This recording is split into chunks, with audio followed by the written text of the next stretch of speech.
Welcome to Suji's kitchen. தீபாவளிக்கு எல்லாரும் நிறைய பிளான் வச்சுட்டு இருப்பீங்க. எனக்கும் பெரிய லிஸ்டே இருக்கு. என்னோட லிஸ்ட்ல இருந்து இன்னைக்கு ஒரு ஸ்வீட்டை செலக்ட் பண்ணி உங்களுக்கு செஞ்சு காட்ட போறேன். தீபாவளி அப்படின்னாலே இந்த ஸ்வீட் இல்லாம யாரோட வீட்லயும் தீபாவளி வந்த ஒரு ஃபீலே இருக்காது. அது அப்படி என்ன ஒரு ஸ்வீட் அப்படின்னு பார்த்தோம்னா அதிரசம். அது எல்லாருக்குமே ஃபேவரட். ஆனா எல்லாரும் செய்யறதுக்கு முன்னாடி ரொம்ப யோசிக்கிற ஒரு ஸ்வீட்டும் பார்த்தீங்கன்னா அதிரசம் தான். அதில் சின்ன சின்ன மிஸ்டேக்ஸ்லாம் வரும். ஒரு சின்ன தப்பு பண்ணால் கூட அதிரசம் வராது அப்படின்ற ஒரு பயத்திலே நிறைய பேர் அதை ட்ரை பண்ணவே மாட்டோம். இன்னைக்கு நான் ஸ்டெப் பை ஸ்டெப் ஒரு பர்ஃபெக்டான அதிரசம் எப்படி செய்யறதுன்னு இந்த வீடியோவில் ஃபுல்லாக நான் காட்டுறேன் உங்களுக்கு. சின்ன சின்ன டெக்னிக்ஸ் இருக்கு. அதை இப்போவே டிஸ்கஸ் பண்ணேன் அப்படின்னா ரொம்ப போரிங்காக இருக்கும். சரி, இப்போ நம்ம டைம் வேஸ்ட் பண்ணாமல் ஸ்டார்ட் பண்ணலாம். முடிச்சதுக்கப்புறமா நம்ம பேசலாம்.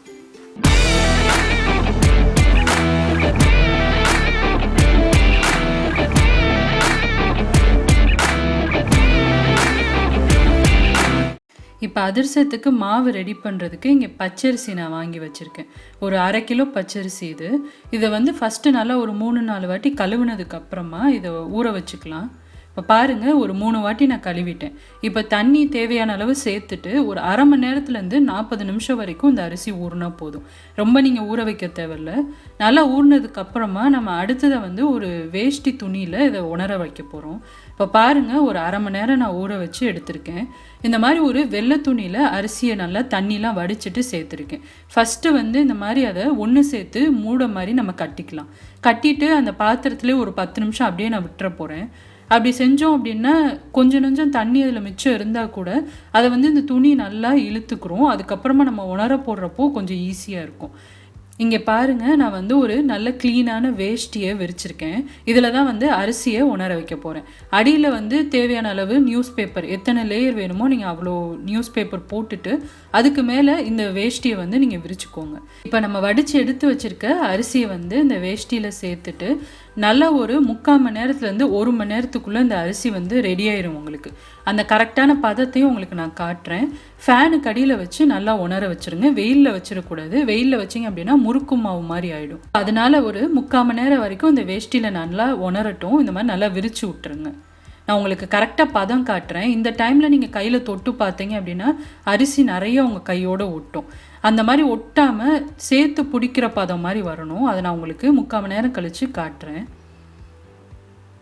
இப்போ பாருங்கள், ஒரு 45 நிமிஷம் அரிசி உணர்ந்துருக்கு. இன்னும் கூட கையில் லேசாக ஒட்டுது. ஸோ இன்னும் ஒரு 10 நிமிஷம் நான் வச்சுக்க போகிறேன். அதுக்கப்புறமா பார்க்கலாம் எப்படி இருக்குது பதம் அப்படின்ட்டு.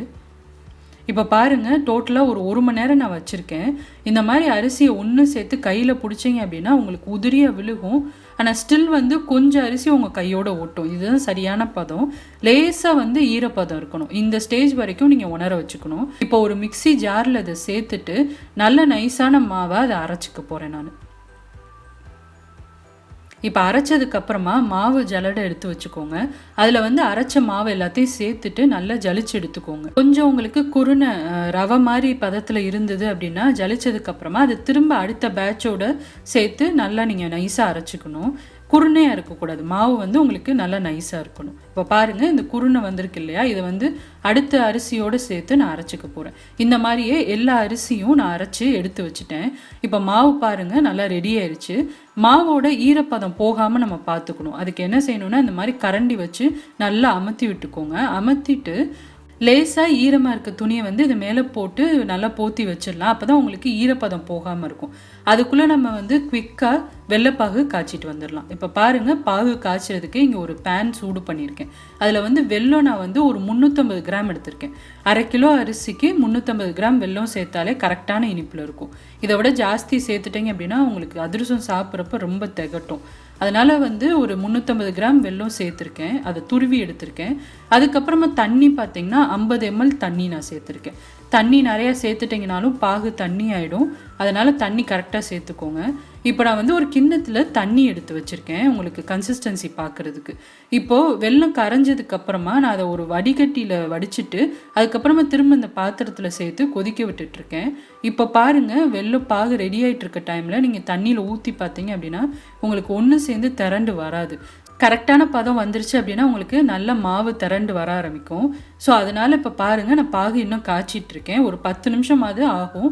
ஸோ அதனால் கவனமாக இருந்து நீங்கள் சிம்மில் வச்சுட்டு பாகை காய்ச்சி ரெடி பண்ணிக்கோங்க. இப்போ பாருங்கள், நீங்கள் பாகு ரெடி ஆகிட்டு இருக்க போய் பார்த்தீங்கனாலே தெரியும், ஒரு மாதிரி நல்ல நுர கூட்டி வர ஆரம்பிக்கும்.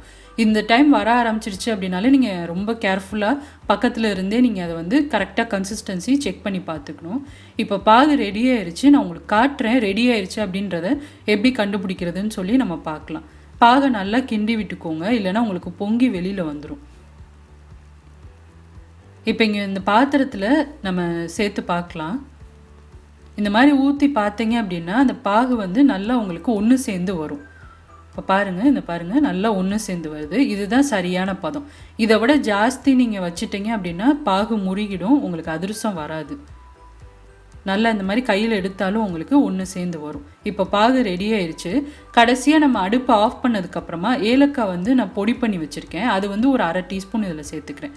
சேர்த்துட்டு நல்லா கிண்டி வச்சிடலாம். இப்போ மாவோடு சேர்த்து நம்ம கலக்க போகிறோம். இப்போ பாருங்கள், மாவு ரெடியாக இருக்குது. ஃபஸ்ட்டு எடுத்துனே எல்லா பாகையும் சேர்த்துறாதீங்க. சேர்த்திங்க அப்படின்னா உங்களுக்கு கெட்டிப்பட்டுரும். அதனால் ஃபஸ்ட்டு கொஞ்சம் கொஞ்சமாக சேர்த்து இதை கிளறி வச்சுக்கலாம். ஃபஸ்ட்டு ஒரு 3 கரண்டி நான் சேர்த்துருக்கேன். மெதுவாக அப்படியே கரண்டி யூஸ் பண்ணியே இதை கிளறி விட்டுக்கோங்க. ஏன்னா வந்து பாகு ரொம்ப சூடாக இருக்குது, அதனால் கவனமாக பண்ணணும் நம்ம. நான் சொன்ன இந்த அளவும் தண்ணி நீங்கள் கரெக்டாக சேர்த்திங்கன்னா இந்த 1/2 கிலோ மாவுக்கு வந்து கரெக்டாக உங்களுக்கு கன்சிஸ்டன்சி வந்துடும். ஜாஸ்தி தண்ணி சேர்ந்துருச்சுனா தான் நீங்கள் வந்து பாகு தண்ணியாக போயிடும், அதிரசம் வந்து தட்டுறதுக்கு வராது. இப்போ கொஞ்சம் கொஞ்சமாக நம்ம எடுத்த எல்லா பாகையும் சேர்த்து கிளறி வச்சுக்கலாம். இப்போ பாருங்கள், எடுத்த எல்லா பாகையும் நான் சேர்த்துட்டேன். கரெக்டான பதத்துக்கு வர ஆரம்பிச்சிருச்சு. இப்போ பார்க்குறதுக்கு உங்களுக்கு கொஞ்சம் வந்து மாவு தண்ணியாக இருக்கிற மாதிரி தான் இருக்கும் கலந்தனையும்.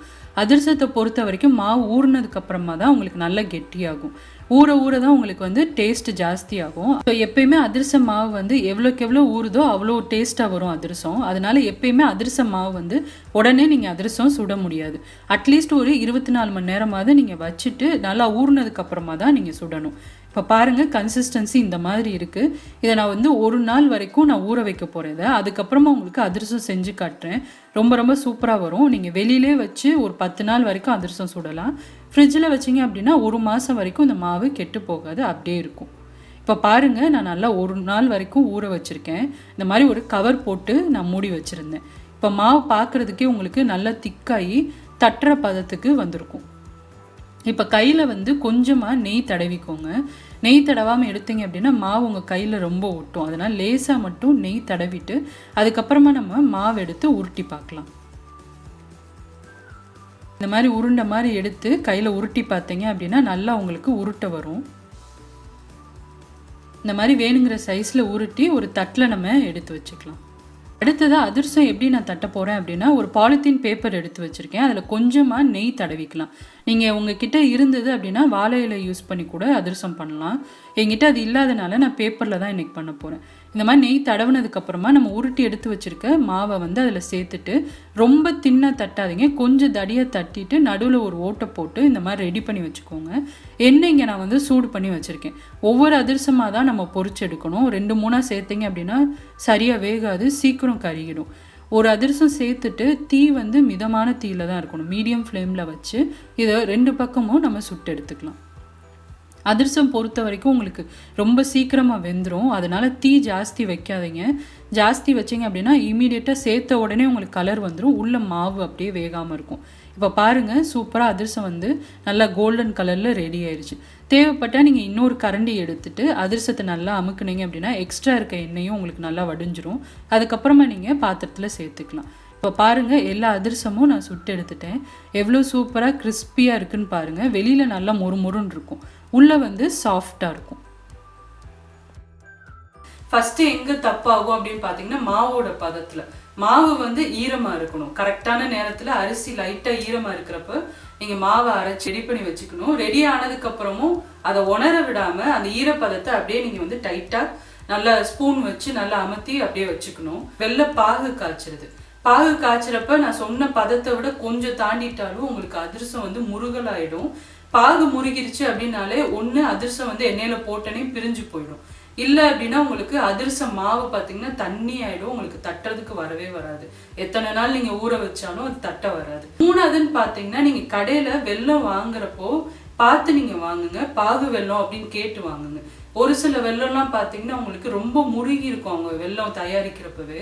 அந்த வெல்லம் யூஸ் பண்ணி பண்ணீங்க அப்படின்னா உங்களுக்கு பாகு என்ன பதத்தில் நீங்கள் எடுத்தாலும் அதிரசம் சரியாக வராது.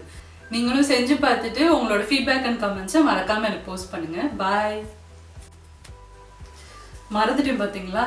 சுஜிஸ் கிச்சனுக்கு மறக்காமல் சப்ஸ்கிரைப் பண்ணுங்கள். சுஜிஸ் கிச்சன் எளிய பாரம்பரிய சமையலின் தொகுப்பு.